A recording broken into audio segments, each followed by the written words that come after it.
Selamat datang dan selamat bergabung di channel Dongeng Malam. Bagi yang sudah mampir, jangan lupa tinggalkan jejak kalian dengan cara di-like dan komen video ini. Untuk kali ini, Dongeng Malam akan membawakan sebuah cerita dengan judul Legenda Lelepah. Kita mulai saja ceritanya. Sabtu pagi, matahari belum terlalu tinggi ketika 6 sahabat itu selesai menjejalkan tas gunung ke bagasi mobil. Ardi mengunci pintu rumah, menepuk logo kamera DSLR yang tergantung di lehernya, kebiasaannya sebelum bepergian jauh. Ia mengabadikan semuanya. Senyum Mira yang cerah, ekspresi santai Reza, tawa lepas yoga, wajah pucat Vina, dan Dito yang dari tadi sudah tampak gugup. Rencana liburan ini sudah dibuat berbulan-bulan. Selama berminggu-minggu, feed sosial media mereka dipenuhi foto air terjun tersembunyi bernama Air Terjun Nirwana Lembayung, tempat terpencil, indah, dan jarang dikunjungi wisatawan. Tidak ada yang menyangka bahwa keinginan sederhana untuk refreshing justru akan menjadi awal dari mimpi buruk. Perjalanan dimulai dengan penuh tawa. Musik mengalun keras dari speaker mobil, Yoga sibuk merekam vlog sambil berceloteh konyol, dan Reza tidak berhenti membanggakan dirinya sebagai navigator jalanan paling ahli. Hawa liburan terasa jelas, ringan, bebas, tanpa beban. Namun memasuki jalur pegunungan, suasana berubah pelan-pelan. Seperti ada tangan tak terlihat yang menutup pintu keceriaan satu persatu. Vina yang duduk di kursi belakang mulai memegang lengan Mira erat. "Aku dengar sesuatu dari luar," katanya lirih. Seperti langkah kaki. Seperti ada yang lari mengikuti mobil. Yang lain tertawa. Dito menimpali dengan suara bergetar, "Jangan buat takutlah, Vin. Kita baru mulai jalan." Tapi Vina tidak tertawa. Matanya menatap lurus ke jendela, ke hutan gelap yang mereka lewati. Jalan itu tidak ada lampu, tidak ada mobil lain, bahkan suara burung perlahan menghilang. Diam. Sesekali melirik ke spion tengah, sunyi, melihat-lihat belakang mobil. Ia sendiri mulai merasa aneh, tapi menepisnya sebagai paranoia biasa. Tugasnya sebagai yang paling rasional adalah menenangkan semuanya.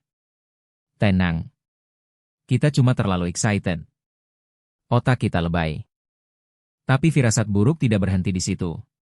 Sekitar 30 menit kemudian, mobil terguncang keras. Reza menginjak rem mendadak. "Apa itu?" Mira memekik. Ardi keluar, menyalakan senter ponsel. Di depan ban, tergeletak bangkai hewan, bukan rusa, bukan kambing.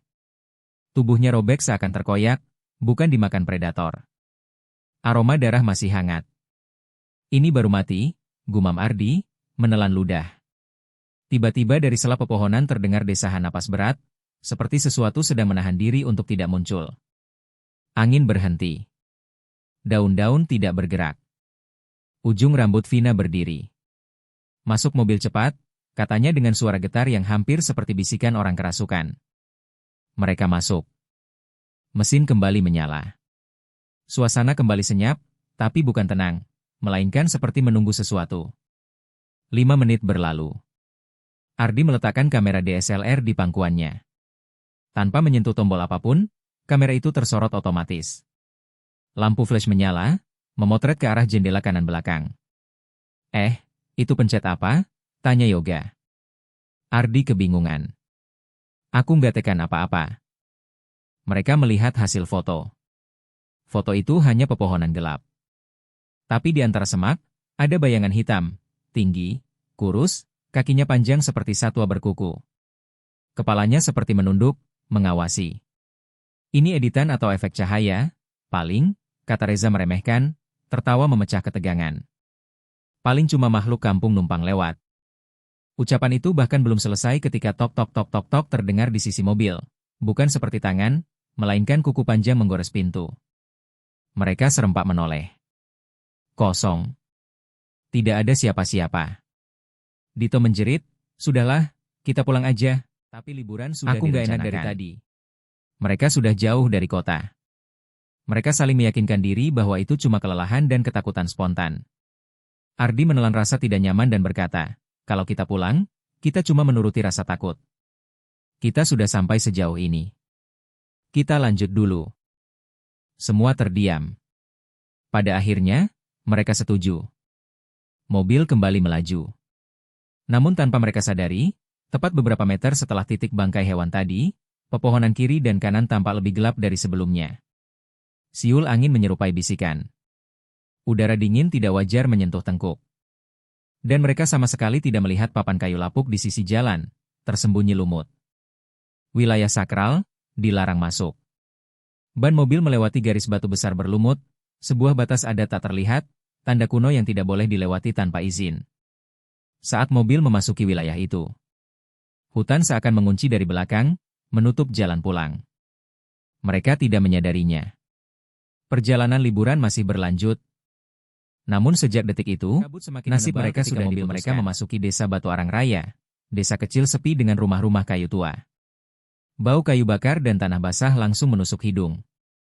Anak-anak desa berhenti bermain begitu mobil lewat. Mereka menatap tanpa senyum, seperti melihat rombongan orang yang menuju liang kubur. Ardi menurunkan kaca dan bertanya soal warung. Seorang pemuda menunjuk sebuah bangunan kayu di persimpangan, warung kopi lelesung. Tempat kecil, sederhana, namun penuh orang tua yang duduk diam seperti sedang menunggu waktu. Saat keenam sahabat masuk, suara percakapan langsung terputus. Semua kepala menoleh. Beberapa warga tersenyum ramah, tetapi mata mereka tidak menyiratkan kehangatan, melainkan belas kasihan. Pemilik warung menyuguhkan kopi tanpa diminta. Katanya, tamunya hutan, selalu kami jamu. Kalimat itu terdengar ganjil, tapi mereka menertawakannya. Reza memotret interior warung sambil sesekali bercanda, mencoba mencairkan suasana. Namun warga tetap memandang aneh, seolah senyum mereka digunakan hanya untuk menyembunyikan ketakutan. Dari sudut ruangan, seorang lelaki tua dengan sorban kusut memanggil pelan. Kulitnya keriput penuh goresan luka lama, jari-jari tangannya bergetar seperti mengingat trauma. Aku Sarman, katanya lirih. Sudah lama aku menunggu ada yang datang jauh-jauh ke sini. Semua terdiam, merasakan sesuatu pada suaranya, seperti campuran harapan dan kepedihan. Lelaki itu melanjutkan, hari ini bukan hari yang baik menuju Nirwana Lembayung. Jangan lanjut nak. Pintu penjaga tidak tutup malam ini. Tak ada yang memahami maksudnya, kecuali Vina. Wajahnya semakin pucat, tubuhnya bergetar. Pemilik warung menimpali dengan suara hampir berbisik, kalau tetap pergi, jangan biarkan air sungai kotor, jangan bersuara sompral, jangan memotong apapun yang hidup di sana. Yoga, yang sejak tadi merekam vlog, justru tertawa. Wah, ini seperti film-film legenda desa ya Pak?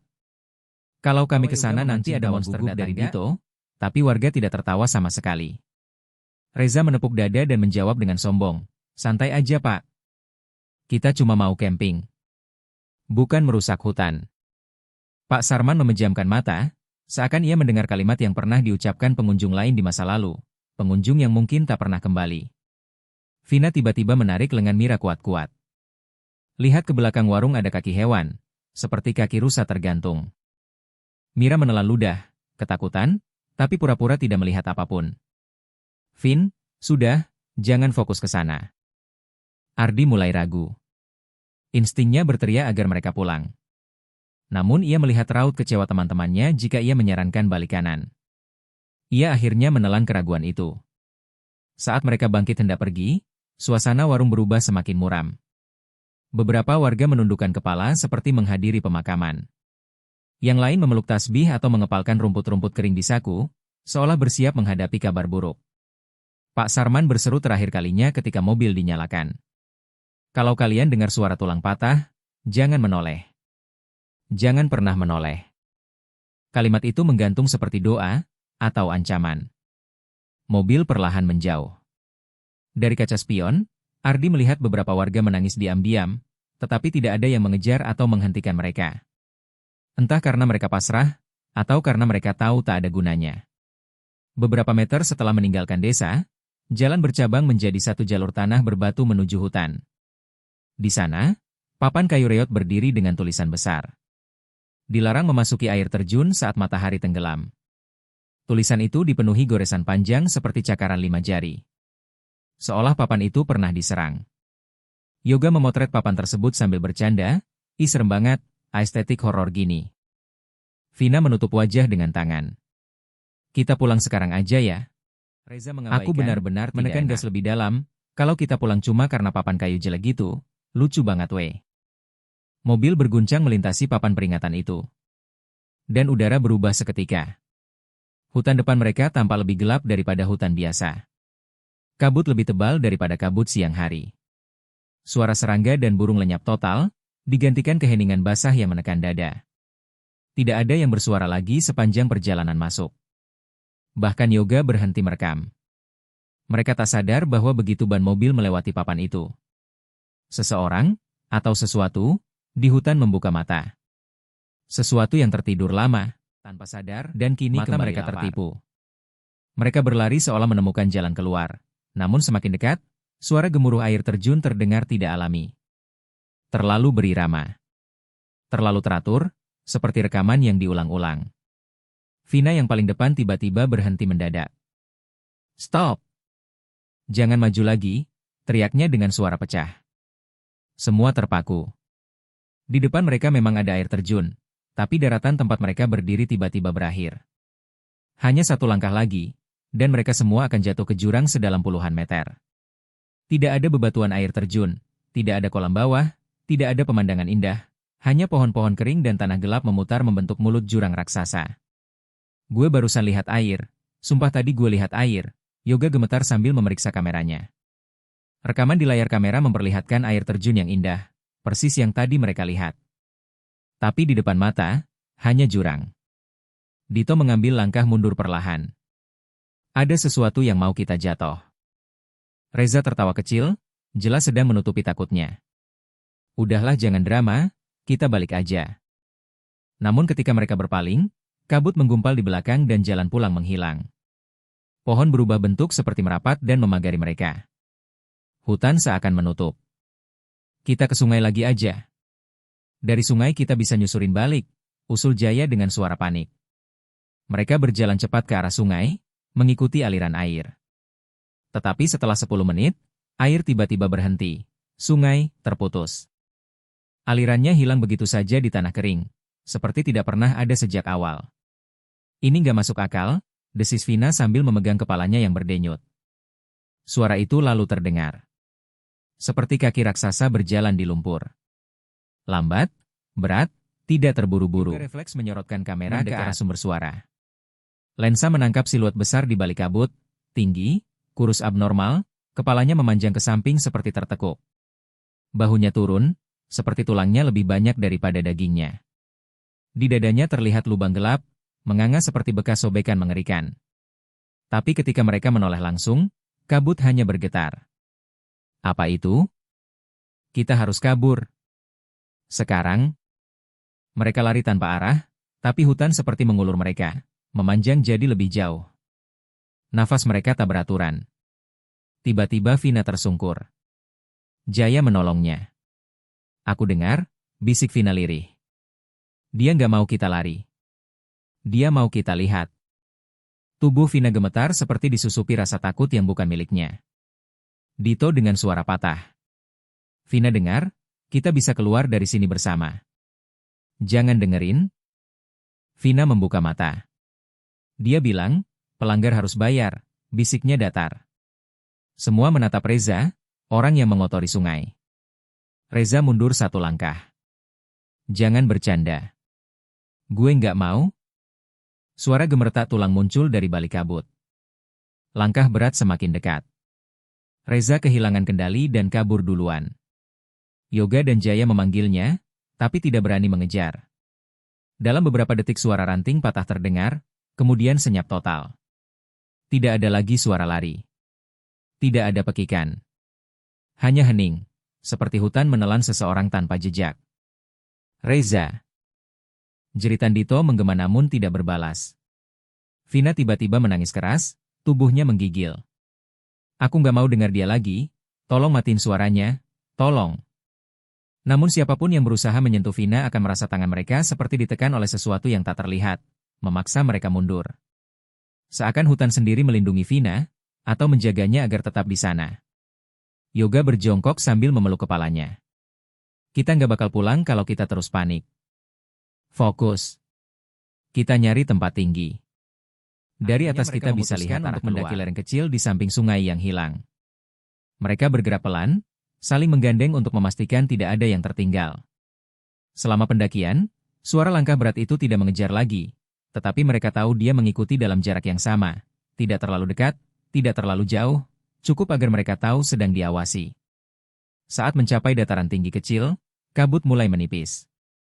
Dari tempat itu, mereka melihat sesuatu. Bukan jalan keluar. Bukan desa. Bukan sungai. Tetapi sebuah gerbang batu tua setengah runtuh, berdiri di tengah hutan. Di atasnya, terukir ukiran nenek moyang membentuk wajah dengan mulut menganga, nyaris identik dengan sosok gelap yang Yoga lihat lewat kamera. Gerbang itu bukan jalan pulang. Sesuatu di dalam diri mereka tahu, itu jalan masuk.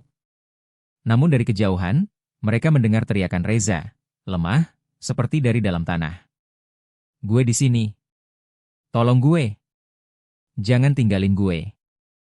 Jaya langsung ingin turun, namun Vina menahan lengannya dengan kekuatan mengejutkan. Itu bukan Reza. Dito menatap gerbang batu. Ada suara samar dari baliknya, seperti napas panjang, menarik, menunggu. Di hadapan mereka, pilihan berdiri. Mengikuti suara yang mengaku Reza. Atau memasuki gerbang tanpa tahu apa yang menunggu. Dan hutan tidak memberi waktu untuk berpikir. Kabut naik kembali, lebih tebal, lebih gelap, menutup langit.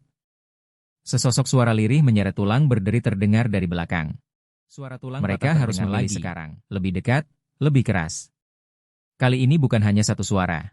Bunyi keretakan berlapis, seperti banyak sendi tubuh dipaksa bergerak ke arah yang salah. Pepohonan di sebelah kiri bergeser seolah sesuatu berjalan di baliknya. "Jangan panik, kita tetap bersama. Kita cari Mira dulu." Suara Ardi bergetar, walau kameranya masih menempel di tangan. Mereka terpaku, menunggu sesuatu muncul. Tapi yang keluar hanyalah sepotong rambut panjang yang jatuh perlahan dari atas pohon seperti ditiup angin, meski tidak ada angin sama sekali. Rambut itu jatuh tepat ke dalam pelukan Reza. Yoga menatap rambut itu dengan tatapan kosong. Itu rambut Mira. Reza membuang rambut tersebut sambil menjerit, lalu menendang batu, memaki, merusak semak, dan mengulang-ulang, "Berani lo sama kita? Keluar kalau berani." Pelanggaran ketiga menyebar ke dalam hutan. Air terjun yang tadi tampak indah kini terlihat asing. Airnya benar-benar tetap, seolah bukan air asli. Tidak memercik, tidak mengalir, hanya bergerak seperti tirai licin. Cahaya keemasan perlahan memudar, berganti dengan warna merah lembayung, seperti cahaya senja yang datang terlalu cepat. Vina yang sedari tadi diam memegang dahinya. Ini bukan air. Dia cuma memanggil. Jaya mengangkat batu dan mencoba melempar ke tengah kolam. Batu itu hilang begitu saja, tidak tenggelam, tidak memercik, lenyap, seperti terserap oleh permukaan air. Mereka bertukar pandang dengan wajah pucat. Mira tidak mungkin masuk ke air itu. Tidak mungkin. Itu berarti. Yoga memutar ulang rekaman terakhir dari kameranya. Mereka semua merapat untuk menonton. Di video, Mira terlihat berjalan ke arah tas untuk mengambil minum. Lalu, tangan pucat panjang muncul dari tanah di bawah kakinya, mencengkeram pergelangan kakinya dan menariknya masuk ke tanah tanpa suara. Layar kamera tiba-tiba Mira tak sempat berkeras. Video korup. Setiap frame terakhir menampilkan kepala yang miring muncul setengah detik, dekat kamera, tanpa mata. Yoga melempar kamera ke tanah. "Kita harus cabut dari sini. Sekarang." Mereka mengemasi barang dengan cepat, namun tas tiba-tiba terasa berat. Tidak wajar berat, seperti berisi batu besar. Ketika Jaya nekat membuka resleting, tas itu berdarah dari dalam, menetes ke tanah. Tidak ada apa-apa di dalamnya, hanya barang pribadi mereka. Namun darah tiba-tiba berhenti menetes seakan tahu mereka melihat. Segalanya berubah cepat. Air terjun yang tadinya cerah kini jadi gelap pekat seperti tinta. Suara air menghilang sepenuhnya. Yang tersisa hanya gema tulang patah, semakin dekat, seakan berjalan mengelilingi mereka, tidak terlihat, tetapi sangat dekat. "Kita harus pergi ke belakang air terjun, mungkin ada jalan keluar, mungkin ada gua," usul Ardi, suara histeris namun masih berharap. Mereka menembus tepian air terjun yang kini berwarna hitam. Dari dekat, air itu terasa seperti benang sutra lembab menyentuh kulit, bukan air. Di baliknya, benar ada gua sempit. Satu persatu mereka masuk. Gelap. Basah. Bau besi. Lalu mereka melihatnya, lukisan dinding dari lumpur dan darah. Adegan demi adegan tergambar. Orang datang ke air terjun. Mereka mandi dan tertawa. Salah satu mencemari air. Salah satu menghilang. Kemudian semuanya diperiksa satu persatu. Sosok penjaga yang digambar mempunyai tulang menjulur keluar kulit, kepala patah condong ke samping, dan dada berlubang seperti rongga raksasa. Bukan mitos. Bukan legenda. Dia nggak bunuh kita. Dia sedang memilih, bisik Vina, suaranya tanpa emosi, seolah membaca sesuatu yang tak terlihat. Jaya menyalakan senter. Cahaya menemukan sesuatu tepat di hadapan mereka. Tubuhnya berdiri tegak, bukan berdiri dengan kaki, tapi ditopang oleh cakar-cakar tulang raksasa yang menembus punggungnya dan menempel pada dinding gua seperti pameran. Matanya terbuka, tapi pupilnya pecah. Rahangnya bergeser, seolah pernah menjerit begitu keras hingga lepas. Reza menjerit histeris dan berlari keluar dari gua. Yoga dan Ardi berteriak memanggil, tapi suara mereka tenggelam oleh suara tulang berputar, melengkung, membesar. Seperti sendi seseorang sedang diatur ulang untuk berdiri, bangun, dan bergerak. Mereka merasakan lantai gua bergetar. Sesuatu yang besar bergerak di luar, menghalangi cahaya. Udara menjadi lebih dingin. Nafas mereka terlihat seperti asap. Lalu terdengar tarikan napas panjang, lapar, sabar selama berabad-abad, dan kini kembali. Reza yang lari keluar dari gua berteriak dari kejauhan, teriakan yang berubah jadi ratapan, lalu patah, lalu diam. Bagaimanapun cara dia mati, jauh lebih buruk daripada yang mereka lihat. Yoga menangis. Ardi muntah. Jaya memeluk Vina agar tak pingsan. Tiba-tiba suara rendah menggema dari dalam gua, bukan suara manusia, tapi suara lewat tulang. Yang keempat, sudah dipilih. Dinding gua bergetar, pasir jatuh, seolah ada hitungan yang terus berjalan. Mereka sadar, bukan hanya pelanggaran yang membuat mereka diburu.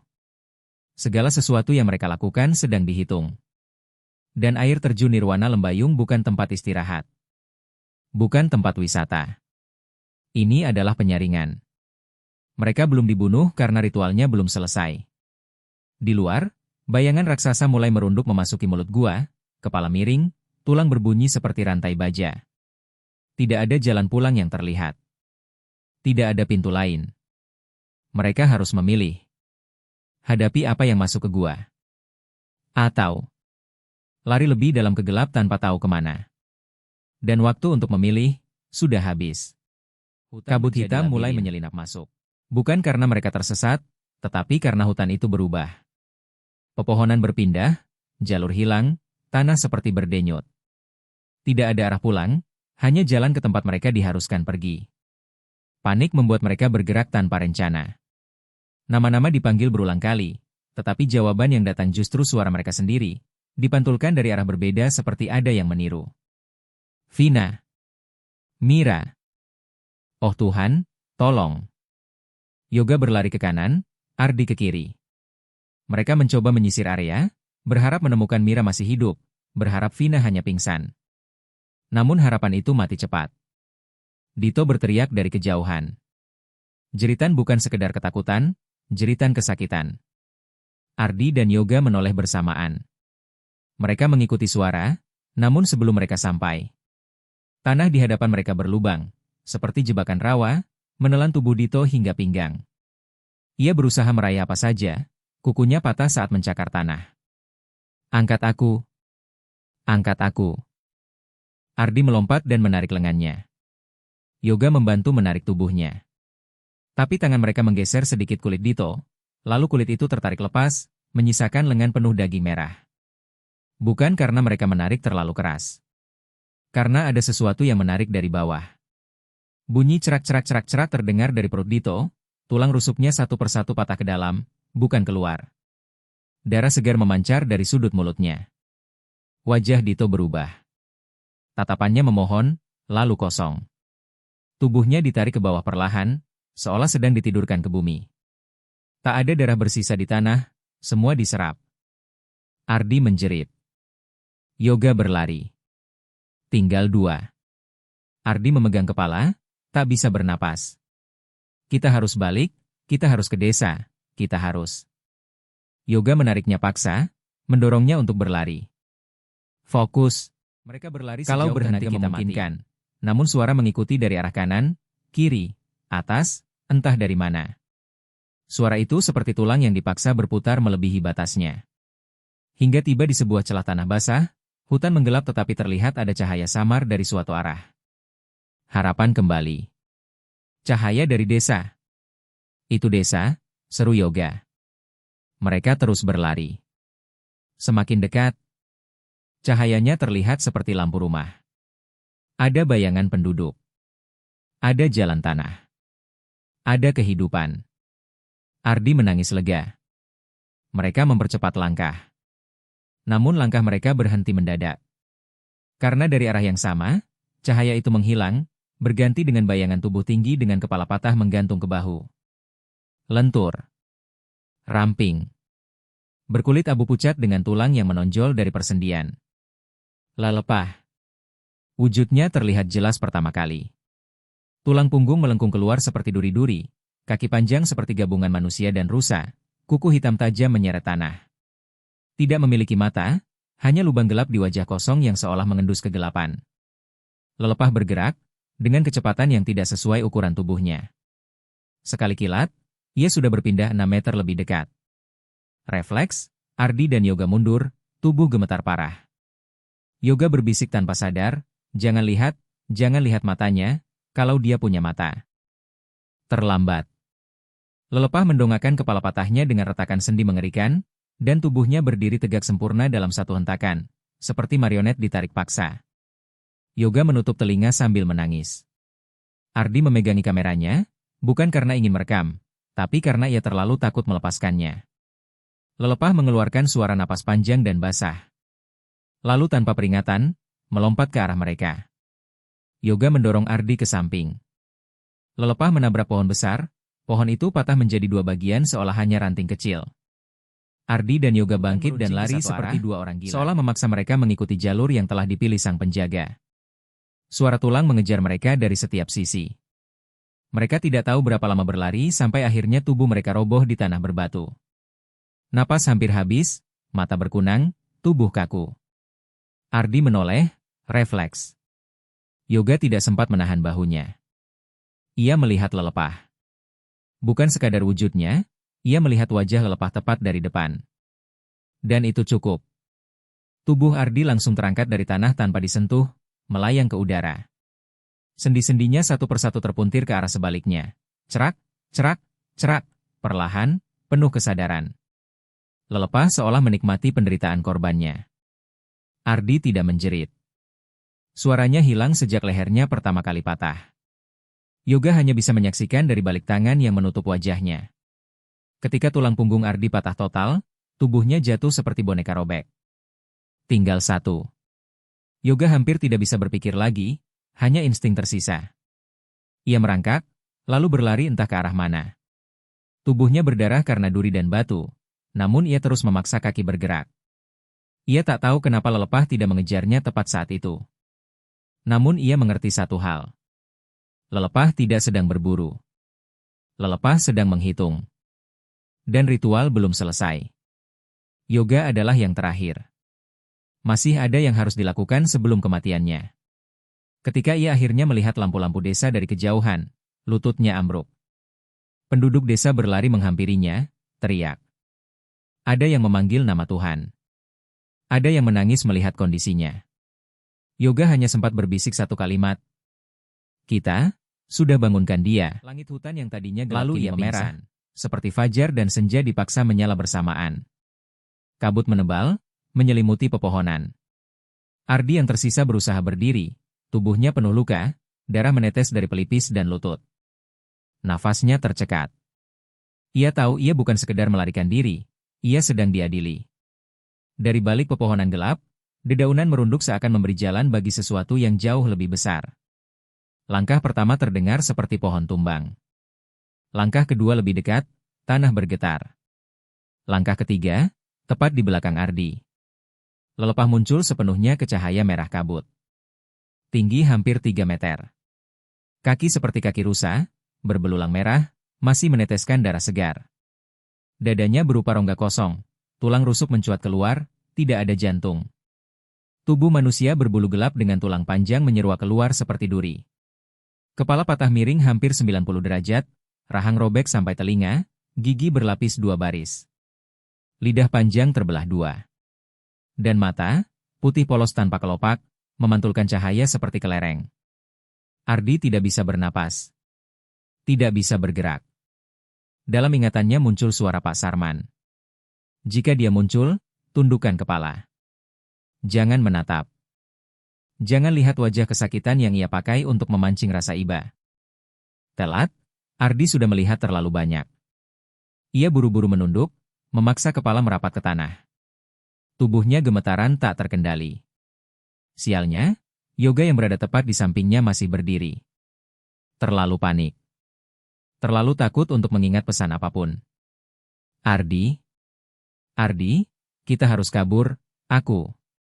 Suara Yoga gemetar, bibirnya sobek, ia menangis tanpa henti. Ardi menarik tangan Yoga dengan sisa tenaga, memaksa sahabatnya turun ke tanah. Jangan lihat.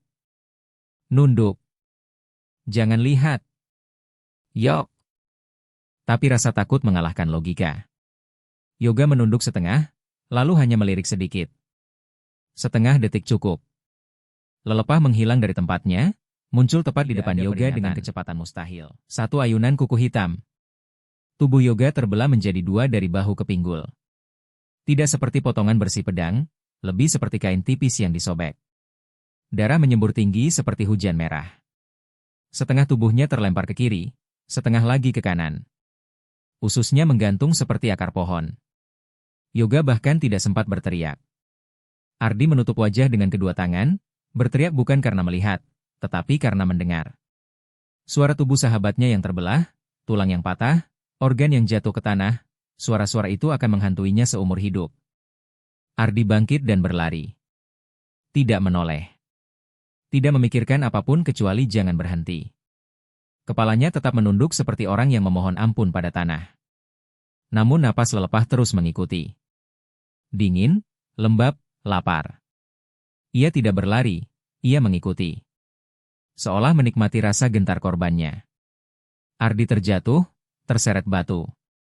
Tangannya tergores, lututnya sobek. Ia merasa tidak kuat bangkit lagi. Kalau aku mati, pikirnya lemah. Tapi sebelum kuku lelepah menyentuh kulitnya, suara genta terdengar. Suara itu datang dari banyak arah sekaligus, bergema dan berlapis-lapis. Obar dan sorotan obor menyala dari balik pepohonan. Belasan penduduk desa muncul dengan tatahan kayu dan gelang genta di tangan.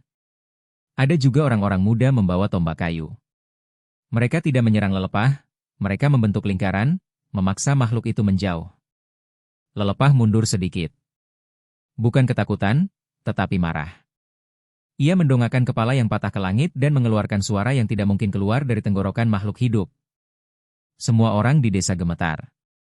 Beberapa hampir pingsan. Lelepah melangkah mundur ke kegelapan, sambil terus menatap Ardi, meski Ardi menunduk erat hingga keningnya menyentuh tanah penuh darah. Cahaya merah kabut memudar perlahan. Dan saat suara genta terakhir mereda, lelepah menghilang kembali ke hutan. Ardi pingsan sebelum sempat menyadari ia selamat. Saat ia siuman, ia sudah berada di rumah milik warga desa. Tangannya diperban, tubuhnya dibersihkan dari darah. Di sisinya Pak Sarman duduk dengan mata sembab. Kau, satu-satunya yang kembali hidup, bisik Pak Sarman. Ardi menatap langit-langit rumah, air mata mengalir tanpa suara. Bukan karena selamat, tapi karena ia masih merasakan napas lelepah di tengkuknya, seakan makhluk itu belum benar-benar pergi. Dan di malam itu, Desa Batu Arang Raya bersiap menghadapi sesuatu yang jauh lebih buruk. Karena ritualnya belum selesai. Ardi selamat bukan karena lolos, tetapi karena dipilih untuk menyelesaikan kesadarannya kembali. Seluruh tubuhnya terasa berat, berdenyut, seperti habis dilempar dari ketinggian. Ia terbaring di sebuah ranjang kayu, kain basah menempel di dahinya, aroma minyak gosok menyengat di udara. Lampu teplok bergoyang ditiup angin dari celah jendela. Seseorang duduk di sampingnya. Pak Sarman. Wajah pria tua itu penuh luka lama, seperti bekas cakaran. Matanya lelah, tapi tajam. Kamu akhirnya bangun, katanya pelan. Ardi mencoba bicara, tapi suaranya pecah menjadi isak. Teman-teman saya, semuanya mati Pak, semua mati. Pak Sarman menunduk. Kami tahu. Tangisan Ardi pecah, bahunya bergetar hebat. Bayangan Yoga terbelah dua masih membekas di matanya. Jeritan Vina, tubuh Mira yang hilang begitu saja, kepala jalan milik makhluk itu. Semuanya berputar seperti neraka yang tidak berhenti. Kamu selamat karena kamu tundukkan kepala, lanjut Pak Sarman. Lelepah tidak suka ditatap. Ia tidak ingin dilihat, karena manusia selalu melihat untuk memiliki. Ardi mengusap mukanya, jemarinya gemetar. Kenapa dia membunuh kami? Kami cuma main. Kami cuma liburan. Pak Sarman menggeleng pelan. Air terjun itu bukan tempat liburan. Itu kuburan. Ardi mengangkat pandangannya, bingung, takut. Lelepah hanya menjaga apa yang manusia rusak, kata Pak Sarman lirih. Saat tahun 2004, orang kota datang menebang, membangun villa, mengeruk tanah. Banyak hewan mati sia-sia, beberapa di antaranya dibantai hanya demi kesenangan. Ada manusia yang ikut menjadi korban. Rohnya menjadi sesuatu yang bukan lagi manusia, bukan lagi hewan. Ardi membeku. Jantungnya berdentum. Air terjun Nirwana Lembayung, bisiknya, kan terang dan indah, siang itu kami lihat jelas. Kali ini, warga lain di ruangan, dua ibu-ibu dan seorang bapak, saling pandang dengan wajah ngeri. Air terjun Nirwana Lembayung, tidak pernah terang sejak 2004, ucap salah satu dari mereka. Tempat itu selalu gelap, bahkan siang panik, tak percaya. Gak mungkin. Kami foto-foto. Kami lihat airnya jernih. Kami? Pak Sarman menyerahkan sesuatu. Kamera Ardi. Dengan tangan gemetar, Ardi menyalakannya. Thumbnail foto-foto muncul. Senyum sahabat-sahabatnya. Pose di air terjun. Tertawa. Bahagia. Ia membuka foto pertama. Dan dunia Ardi runtuh. Di layar, mereka berenang, di tengah kegelapan pekat.